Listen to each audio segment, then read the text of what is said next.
My youngest daughter reached out for some advice from her mama.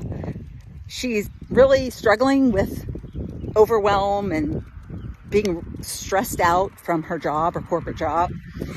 And I gave her some advice, which I thought would help a lot of people. So I shared it on my podcast, and I got some feedback from someone who thought my advice was mean, that I made her feel worse, and that I was making her feel some sort of blame for the situation she's in and what she's causing. And so this is the advice I gave her. And I would love to know if you think it's mean, because I don't. In fact, I think it was very helpful. What I told her, one of the pieces of advice was, the ripple effect is real. And what I mean by that, and I talk about the ripple effect a lot, but I usually talk about it in a positive sense. When you make positive change in your life, when you experience personal growth in a positive way that brings out the best version of yourself, that it's creating this amazing energy that exudes from you, and it makes everybody feel better who's around you. You're giving them the best version of yourself.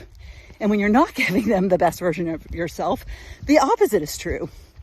The ripple effect can be good and it can be bad. So you are actually, when you're in a state of stress, when you're in a state of overwhelm, you're actually pushing that negative energy out in the world. And what happens is we get caught up in that, trying to be the overachiever, trying to be the perfect employee, wife, mother, all the things. And we don't realize how it's harming the people we love. So that's what I said. The ripple effect is real. And the person who gave me feedback thought that that would make her feel worse. And she should feel maybe some blame in that. And what I replied is, and what I feel, and I know to be true, is that when you're not even aware of what your actions are doing, how can you blame yourself? There is no blame. And if you're blaming yourself for the energy, the negative energy you're pushing out into the world, stop it. Because you probably don't even know what you're doing.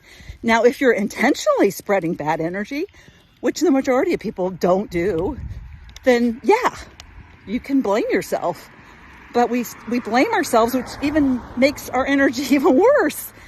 So enlightening somebody on what their actions are doing that they're unaware of is actually a really good thing. And I find that moms, especially, no matter how old their children are, my kids are adult children, and I feel the same way, but we tend to not take action for positive change until we know it's affecting somebody else. We won't take action, and we'll just suffer and continue to be overwhelmed and continue to be stressed. And so sometimes pointing out these things we're unaware of to the people we love helps them move towards the action that will benefit them and everyone else. Because we take action more for others than we do for ourselves. So if that's mean, then yes, I guess I'm a mean mom.